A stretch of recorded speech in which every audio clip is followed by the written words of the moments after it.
Hi, my name is Sheri Hadfield, and I help people in chronic pain to thrive by reducing their pain, depression, and exhaustion so that they can take back the freedom to fully enjoy their relationships, their careers, and their hobbies. Well, what I wanted to talk to you about today is long-term memories. And long-term memories are like snapshots of really emotionally charged moments and events in your life, particularly in your childhood. And the role that they can play in chronic pain and a lot of issues is when you have an event like that happen, your brain will assign maybe several sensory memories along with the event. So the perfume someone was wearing or the noise that was going. And if it was traumatic, then it will have even more associations. So it can be really confusing because if you're involved in something, well, let's use an example. I think that's always helpful. Earlier I used the example of a car wreck. So let's stick with that. So we said horns, brakes screeching, the smell of smoke, especially like of rubber tires, and crying, chaos. Those things all your brain assigned to that long-term memory and the trauma that you went through. And so now you can be walking along in the future, and if you're under more duress than usual or not eating as well and your body's a little run down, you're a little more sensitive at the moment, that can help make it happen more often.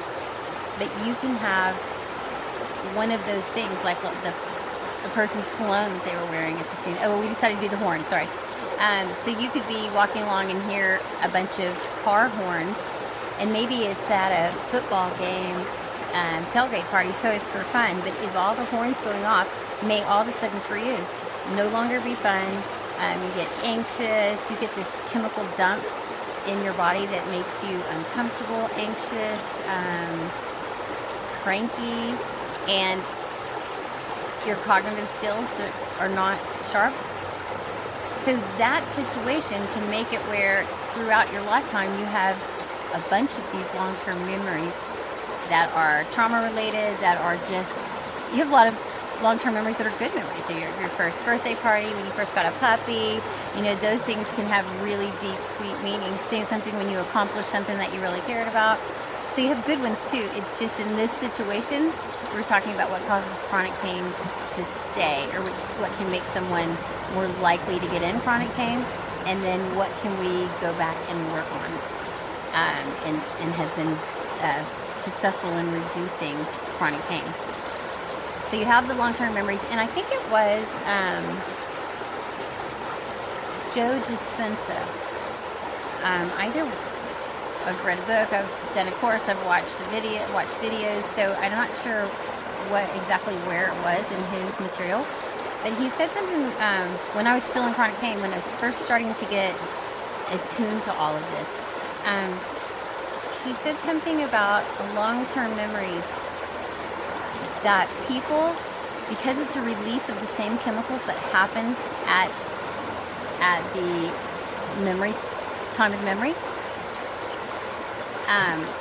you get that same chemical dump into your body.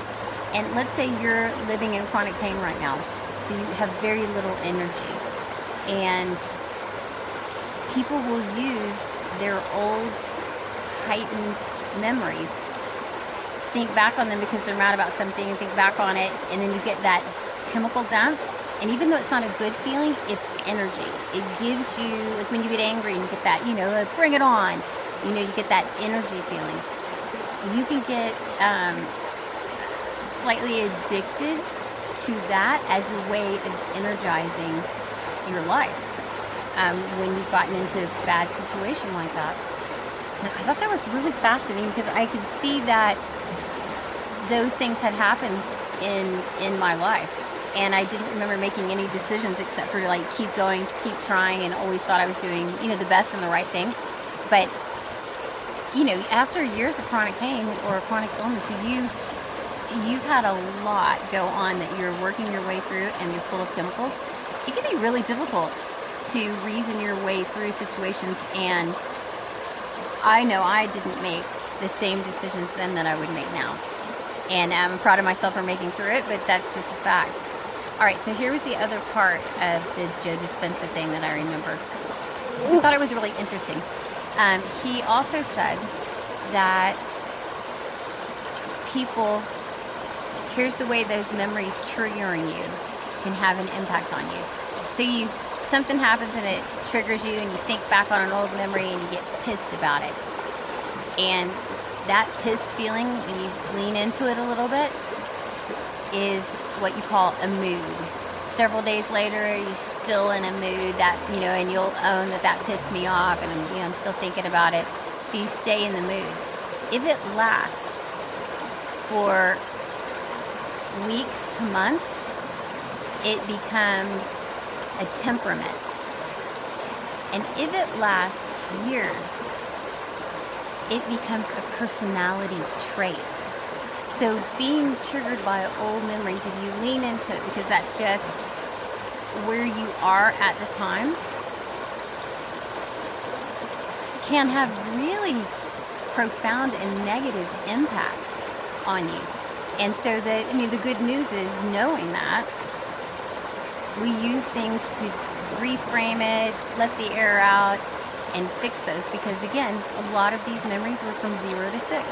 A lot of your long-term memories are from childhood. And then anything in your life that supported that just becomes proof.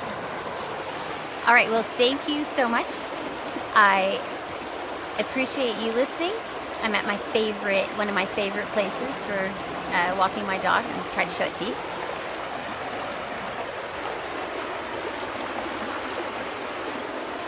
It's really pretty. Anyway, again, thank you for listening. And if anything I said caused you to have a question or conversation, drop me a note below and I'll answer you personally. And if you have potential interest in working together, there's a strategy link that I'll be putting below too. And you can jump on a call with me, tell me what your situation is. I'll tell you more about what I do and see if it's a good fit. Thank you so much, and have a great day. Bye.